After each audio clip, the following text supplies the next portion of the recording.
So did you end up treading through any water or anything like while you were marching? No. Well, in basic, yes. In basic, we had to march. It seemed like they took us down the muddiest roads they could find, but in Korea, no. I mean, there was mud, but yeah, there was like roadways or sidewalks, except they were dirt, and when they rained, they got muddy. Like during like your spare time, what did you guys do in the service? Like, did you have a lot of friends and stuff there? And Oh yeah, they were from all over the country. That's one thing. Yeah. So it's neat. Guys were from all over the country, and each guy would talk about, where he's from back home and the weather and things that went on back home. And like I remember, we were at Scott Field, St. Louis, and we had snow one day. I mean, it was a couple inches of snow. There was a kid with us there that was from Arizona, and he said, "I've never seen snow before." He was as old as I was. And I thought, to live in Arizona and not ever see snow, but it's a different life. And there were people there from all over the country. They had different experiences to tell. I remember one kid had to go home because his family got flooded and the Mississippi River flooded, and they had to go home and help with that. So, but yeah, we'd sit around there. On weekends or whenever you had time, or you'd go into town maybe if you could. Not in Korea, but when I wasn't in Korea, you'd get a pass and you'd go into town, see movies and whatnot. Did you keep in touch with your family? I'm sorry? Did you keep in touch with your family? Yes, but only, when I was overseas, it was only by mail. We didn't have the phone, well, they did have telephones, but you just didn't call, you used mail. But that was the only correspondence we had. When I was in this country, of course, I used to call on the phone. But when I was over there, it was only by mail. Did you have kids at the time when you went over to Korea? Did I what? Did you have kids? Yeah, but I was not married. I didn't get married till right after I got out of school. I came back, got out of the service. Well, I came back, I was stationed at Lockport. They had a radar site up there. And I got out of the service at 57, went on to school, went to Alfred, got out of Alfred, and just before I got out of Alfred, I got married.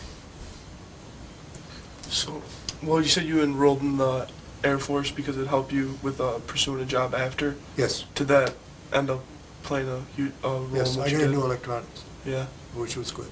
Yeah, In fact, that's what I did when I got out of the service. I wound up, I went to school and got an associate's degree in electronics. And then I wound up working, I retired from the phone company.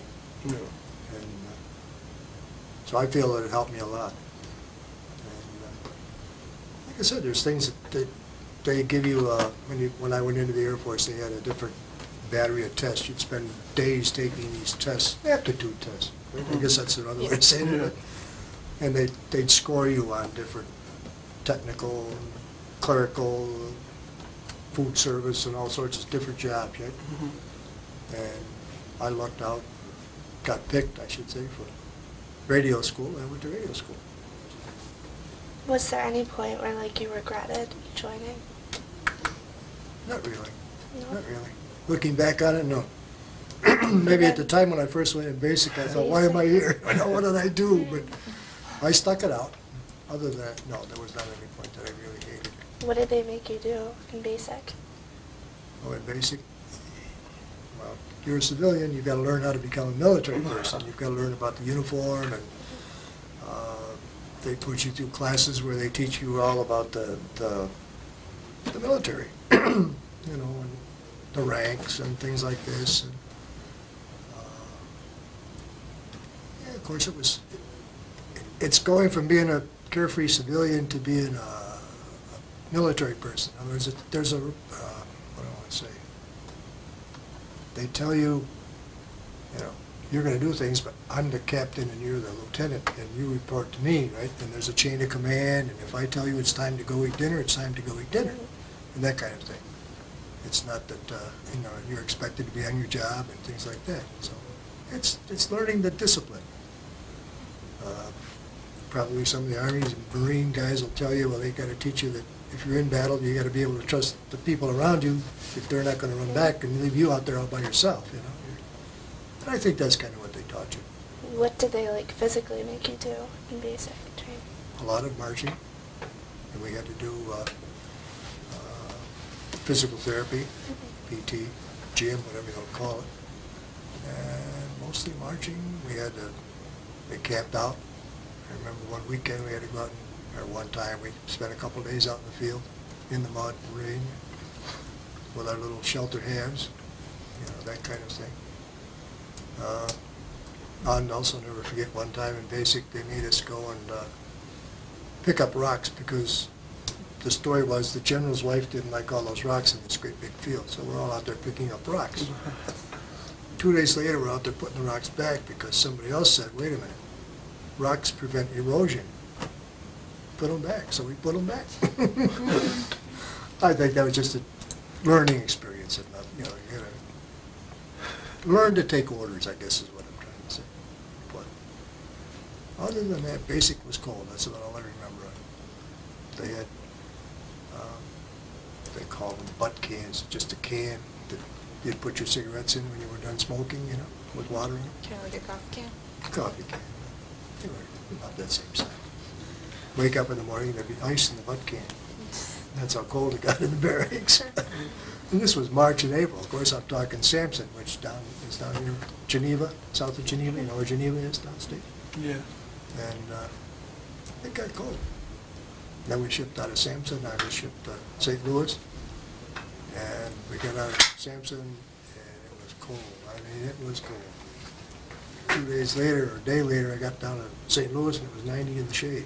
So, but you get used to it. So how long were you in Korea for? About 4 months. About 4? I got to Korea after the war After the ended, war, yeah. and I was there about 4 months, and the wing that I was assigned to got transferred to Okinawa. So I got in on the move. In other words, we packed stuff up and moved it all out and moved to Korea, or down to Okinawa. So what happens like while you're over in like Korea with like supplies and getting like change of clothes and stuff? Like how does that all work? Well, in the Air Force, you take with you, that's one thing, the reason why I don't have a lot of guys, Army guys brought back a lot of stuff because they didn't have to carry their uniforms with them. In the Air Force, they gave us a duffel bag and an issue of clothing. And you had to carry this issue with you all the time, which was your dress blues, your khakis, your fatigues, your shoes, and it was all in a big old duffel bag. Anytime you moved from one base to another, you had to take this with you. And you were allowed one, we called them an AWOL bag, overnight bag, whatever you want to call it, for your shaving stuff and things like that. So you really didn't have much room in there for carrying around too much. But clothing-wise, not any problem. In Korea, I've got a picture someplace of our houseboy, and they used to take he was a little Korean boy. I think he made about $18 a month. At that time, it was good pay for those people. I mean, for them, I was making $90 a month, so what the heck. You know? But anyway, this guy would take her clothes and take them out and get them washed, and they'd bring them back. All we wore in Korea was fatigues. You know, today they've got the dress blues and the khaki pant or khaki uniform. But that was not a problem, and supplies were not a problem. The only, we ate in the mess hall, and that kind of stuff was, we had no problem with food. Oh, really? So the only time I was ever really on sea rations was when we moved out of Korea. We got shipped out of Incheon on an LST heading for Okinawa, and they had no cooking on the LST. It's a small boat. Actually, it's one of those boats that runs up on the beach and the front end opens. Oh, okay. And so we had sea rations for a week on the boat. That was all right. Yeah. We lived. Did you see any casualties at all? No. Like I said, the war was over when I got there. The only casualties I ever saw was a couple of times we had planes crash. I know one time we were out just before dark, and I don't remember what the reason, but all around the base was like in a big valley. And I remember one of the planes crashed up on the side of the mountain, and they took the helicopters out, but I was not up there. I mean, we could see it burning from where I was, but we didn't go up there. Casualties, no. No war casualties.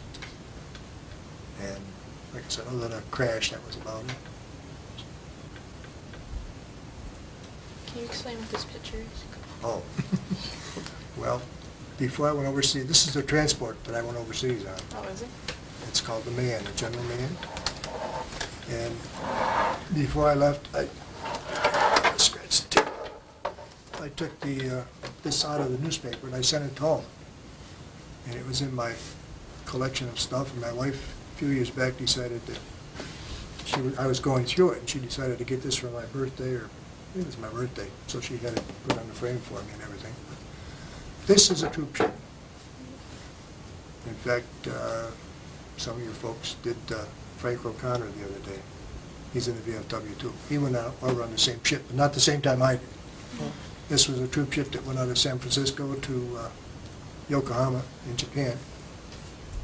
And from there, I went on a plane they flew us from there over to Korea. How were the conditions on the ship? For a troop ship, it was good. There's a Why lot, they- like a lot of people. Yeah, there was 2,400 or something, 2,300. 45. Yep. That's a And lot. that included Army, Air Force, Marines. Just a lot of dudes. But the facilities, I don't know if any folks, I've never been on a cruise, other than this, but what you see of cruises are, staterooms and nice beds and all. This was another reason I talked about not going in the Navy was their bunks are, it's like a pole with a canvas stretched in between it, and they went from the floor all the way to the ceiling in this back of this boat. That was where we all stayed. And my luck was I wound up in the very top one and be like, you want to go to bed, you got to crawl up all these bunks to get to the top one. And it was not really, it was crowded. That's the word to say. And we all ate in one great big cafeteria or chow, whatever you want to call it. And, but it was good. What kind of hours did they have you work until? Like, what time would you have to get up at, and then like, when would you stop at night? Like when I was in Korea, Yeah, or even I worked about an 8-hour day. An 8-hour day. But it would depend because being in maintenance, we had to have people on 24 hours, 24/7. Mm-hmm. So you took turns. I mean, sometimes you'd work days, sometimes they had a regular schedule made up. You might be on evenings for a week or 2 weeks, and then you might be on midnights for a couple of weeks. And it was basically a 40-hour week, but, Yeah. but it included weekends. Oh, you had to do it on the weekends too? Oh, yeah. That's like when I worked at the phone company, my job was 24/7. So, we had to take turns working Christmases and New Year's and whatever, things like that. In fact, it was that way no matter where I was in the service. It was every base I was on, it was 24/7. So, and after I came back to the States, like I said, I was stationed out at Lockport, and that was also 24/7. But we took turns, and it was good. Did you have any unique experiences that you remember? Unique experiences. I'll tell you, I had an impressive one. I was thinking I saw that, she sent me the questionnaire, one similar to that. When I got to Korea, we landed at a place called K-16, which is at Seoul. It's the big air base. I don't know if it's still there or not, but it was, at that time, the U.S. Air Force had the base there. When we got there, the day we got there, the plane, we were waiting for our trucks to pick us up. The Australians were on the other side, right near us, and their plane was there, and they were getting on it. And I tell my wife to this day, every time I hear bagpipes, I get choked up because they played the bagpipes to march them onto the plane. And I thought, that's neat, Not like us, they said, get on this boat, right? And they got on the plane, and they played the bagpipes, and that was impressive. I've never forgotten that. And even to this day, if I go to a parade, I can hear the bagpipes. I'm reminded of that. So other than that, there wasn't any real, moving experiences that every so often something will happen and I'll remember something. But, nothing earth-shattering, no. Were there any women on the boats, or was it all men? This, Yeah, those kind of. yeah, there were some, no enlisted people, no. There were like wives and children of personnel going over, but they weren't down with us, they were up in the cabins. But there were a few, yes, but I don't know how many, I just know that there were a few there. At that time, if you, like, say you're gonna join your husband overseas, right, in Japan, let's say, or Korea you couldn't because there were no dependents allowed. But if you went to Japan, they would be on that same boat. And they would meet their husband in Yokohama when we got there. But Korea, like I said, when I was in Korea, was no dependents at all. Just the military. And at that time, there were women nurses in the medical, I guess they had nurses. But as far as enlisted people, no. Or even officers. There were, in Korea, there were none while I was there. That's not to say there weren't any, but I didn't run into any. In our group, there was, our squadron was all men. In fact, the whole wing, as far as I know. But, no, there were no women. When you were there, were you completely isolated, or were you around like a lot of like Korean civilians? Yeah, we were isolated. The base is out in quite a ways from villages. I mean, I've got a few pictures that driving down the road, we saw some villages, but we couldn't go out the gate and walk into the town. Mm-hmm. Like some bases or some towns where you are, you can go out the gate and you're right near the town. But where we were, no. You had, if you didn't have wheels, which none of us did, but you had to almost ride any place you went. And no, there were no people right close by. In fact, when I was there, everything was off limits. You could walk down the main road where you're going to it, but you could walk down the main road, but don't get caught over here into a village, because that was off limits. They were all off limits. And in Seoul, when I was in Seoul, you were allowed to walk down the main roads, but you could not eat in restaurants. Restaurants, unless they had a special sign out front that had been approved by the government. Mm-hmm. And the government, I mean our government, now our guys, the military had to approve the restaurant. Mm-hmm. And the reason for that is because they use human feces, is the word, for fertilizer. And Nice one. that's why a lot of disease. We would get disease if we went in to eat. So if you didn't eat in an approved restaurant, you couldn't get caught in there because it was an automatic court-martial if they caught you. So, Why weren't you allowed in the villages?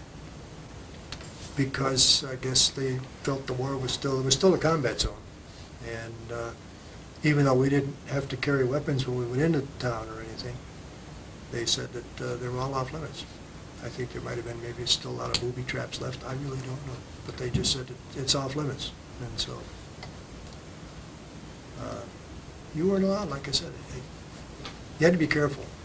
And they said if you went into like Seoul, two guys together should walk all the time, not one guy. And don't let people get too close to you, and things like that. I remember they told us when you go into town, I carry my wallet in my back pocket. They said, put your wallet up here, button at the top, because they walk up and, like today, you're walking through an airport someplace, they say they walk up and slice your pocket and take your purse or whatever.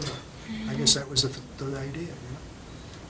So what But- kinds of things did you eat when you were in the Navy or the Air Force? Air Force. Whatever they served in the chow hall. It was a balanced diet. I heard there was like spam and stuff. Did you ever eat a lot of that? Not a lot. I remember eating it, yes. In fact, to this day, I don't mind spam sandwich once in a while. But What it is was spam? regular food, you know. I mean, we didn't, the only thing I remember, like in Korea, was where I got used to drinking coffee black, which I no longer drink coffee much. But anyway, I always used to have cream in the coffee. And over there, the only cream they had was powder, and you put it in there, and it would float around and take about a week and a half to dissolve, and it wasn't good, so I got used to drinking coffee black. But as far as the food itself is concerned, I don't remember at the time, maybe, this stuff again, but nothing bad. It's not like some people have done sea rations for months on end, but we didn't do that. So. So did you get to have something different every day, Yes, pretty much, yeah. The only thing you might have is if you went for breakfast or something, they might always have powdered eggs or something, but other than that, you know. So did you have those like packets that were like air dried? No. Because I remember my dad was in the Army. No. He had like those. No, those came along afterwards. Our son was in the Army for about 8 years. And he was showing me some of the ones that they had. No, we didn't have that kind of stuff. C-rations that I had at that time were in a can. And they were made by World War II. A lot of them were packed, you know, for the World War II, and they were leftovers. So you'd open up a can of whatever, and it would be, you know, beans and franks or something, or the chocolate. I remember opening the chocolate, and the chocolate was white. Hershey's chocolate was white because it had been in this can for so long and tried out. And at that time, I was still smoking, and they said that, you know, there's cigarettes, so you got like 3 or 4 cigarettes in a package. You'd take the cigarette out, and if you tapped it, to tap it down so the tobacco got compacted, it'd been there so long, you'd have that much of a cigarette on one that was that long when you started, so. But you got by. I mean, it wasn't things to write home about because I had a wonderful dinner, but. You know. Is there anything you like missed a lot while you were in the Army? Like ice cream? Maybe? Oh, yeah. In Korea, there was, everything, like I said, was powdered meat. I remember when we got to Okinawa, on the base, there was a PX, which was like they had like a restaurant there. And they told us it was reconstituted milk. Now, as they explained it, they somehow take the water out and make like a thick syrup out of it. And then because they can ship more of it that way, when they got it over there, they put water back with it, and it becomes regular milk. And my buddy and I went down to the PX, and we hadn't had a milkshake in so long. We actually got sick. We ate so many of those hard things, but they were good. You know, it was good. And then after that, you know, in Korea, you could only eat what was in the chow hall. But on Okinawa, you could go into town and get in a restaurant and eat regular food. But Korea, you couldn't. When you went to college, the government paid for it, right? Yes, GI Bill. Yeah. Well, the government paid me $110 a month, and out of that I had to pay all my expenses. Oh, right. They didn't pay for my tuition. At that time, I went to a state school. Mm-hmm. And at that time, the tuition was free for New York State residents, and I was a resident, so I had no tuition. $110 a month, you could just barely, you know, Mm-hmm. get a room to live in, and 3 meals a day, or 2 meals a day, or whatever. I made out. So how'd you end up living in Buffalo? I was born in Gowanda, Oh, okay. and when I came back from Korea or Okinawa, when I came back to the States, Mm-hmm. I was stationed up at Lockport. At that time, there was a big radar bubble up there, radar site. And I was stationed up there, so I used to go home every weekend. Then I met which she's now my wife. And after I got out of the service, I went on to college. We kind of stayed in Buffalo. So haven't had any desire to move. Sometimes I thought I should, but you know, we did all right here, so I'm happy. Was it hard to get back into like your life and your career after like going to the Air Force? No, not really. Not really. Of course, you see, I've been back here for a while. And weekends I used to go home, or when we had time off, like at Arena was 24/7, and you might have Tuesday and Wednesday off or something, but I did get out, you know. It wasn't really that hard. I got out, and, like I said, I worked for a little bit, then I went on to college. I got out in March, and I went to college in the fall, September. So, but it was not hard. It was fun. So after being in the Air Force, did it make like things back here seem that much easier? Oh, yes. I think that, for one thing, I grew up. I know I thought I knew it all at 18, but I didn't. And I got out, and you know, I think that it was a good experience. Yeah. I don't regret it a bit. You know, I learned a lot. I saw a lot. I wouldn't trade it for a dime, you know, for $1 million. Some of the stuff I'd see. But it was a lot of fun, looking back on it. You know, at the time, maybe some of the things weren't too good, but look back in years to come, it wasn't that bad. Yeah. You know. I enjoyed it. Would I do it again? Yeah, I'd do it again. You know. But you learn a lot. You learn other ways of life. Part of what I guess you kids are learning now is how other people live in other countries and that. You know, and it was completely different for me. I grew up in a small town, Gowanda, just like Orchard Park, right? You get over there and you see people that, I've got some pictures there, you don't know what poverty is until you saw it over there. I mean, and it wasn't because of the war. I mean, it's just the way they've always been over there. Like our houseboy made, I don't know, $18 or whatever a month, and that was good wages for those people. I remember in Korea, and I had never seen this before, but they used to let the Koreans on the base every so often, and they had planted grass, probably ryegrass or something, but it was real green. And rather than having anybody cut it, the Koreans would come on and they had a little sickle, which was a little handle, about knee long, with a little sickle on it, and they'd cut this grass. And they took it home and ate it. That was their food. And they would they have an A-frame, which I've got some pictures of an A-frame, and they would load this, similar to that tripod thing standing here, except that they would pile this stuff up on the legs of the tripod, and they'd get around the front of it, and we had like a backpack. You'd put the thing on, you'd see this little thing of green grass walking down the road, right? And there's two little legs underneath it, and that's a guy taking it home. He's going to have dinner that night. And it was a different ways of life, you know. You did see different things going on, how they live and their houses and everything completely different than anything we'd ever seen, and you know, no running water, no electricity, no television at that time. But in fact, I saw pictures when they had the Olympics in Seoul here a few years back of downtown Seoul. My God, it's a nice modern city now. You know, it wasn't much to look at when I was left there, but and then in Japan and different places I went, you know, the whole Far East, not only Korea, but they were the same type of living. You know, the people were, the Japanese were a little bit more prosperous because the war had been over a little longer. But there again, you could find, if you got on a train to go someplace, you could see, you know, the straw roofs and stuff on their buildings. So, but it was an experience. Yeah. Of course, in this country, like, you know, just like us. But over there, it was different.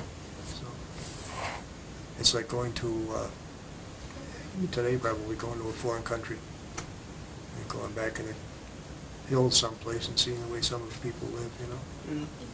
It was a learning experience. Could we see those pictures? Yeah.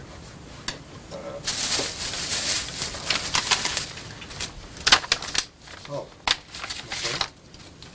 First of all, when you're overseas, or at least at that time, when you were overseas, they had, when you got to Korea or Japan, I guess it was, they took all of our greenbacks, all of our American money, and they gave us military payment certificates, MPCs we called them.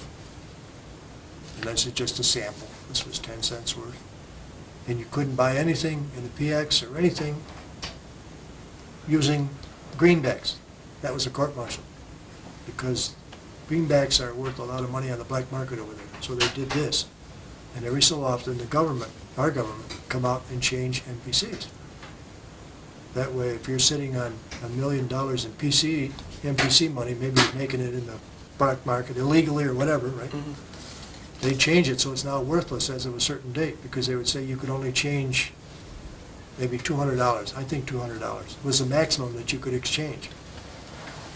And if you had more than that, you'd best have gotten to the post office and mailed it home in a money order before that. But anyway, that's that. And in the Korean money, it's called won. I just discovered this, but last night I was digging through these things and I found this. In one case, I spell won, W-O-N. So do they. But on this bill, it's H-W-A-N. Bank of Korea, but they're both, what are they, 10 won. I don't know what the reading is, how the writing is. So but is a won equivalent to a dollar? there were- When I was there, 161 to an American dollar. That's like going to Canada now and saying 135 or $1.35 to American, right? Yeah. And this was our little houseboy Kim.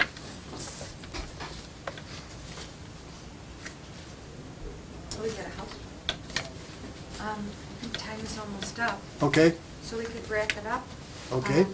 Mr. Bowen, do you have any final words? No, Korea was an experience.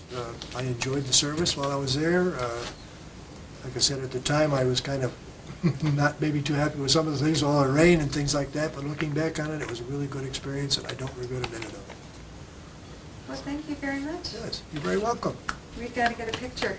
for Okay? it, 'cause I don't want these students to be late for their next period class. Okay, well, quickly, Thanks, Stella. quickly, that's an oxen. That was our chapel. And this was the latrine. You folks have nice sinks to use, that was ours.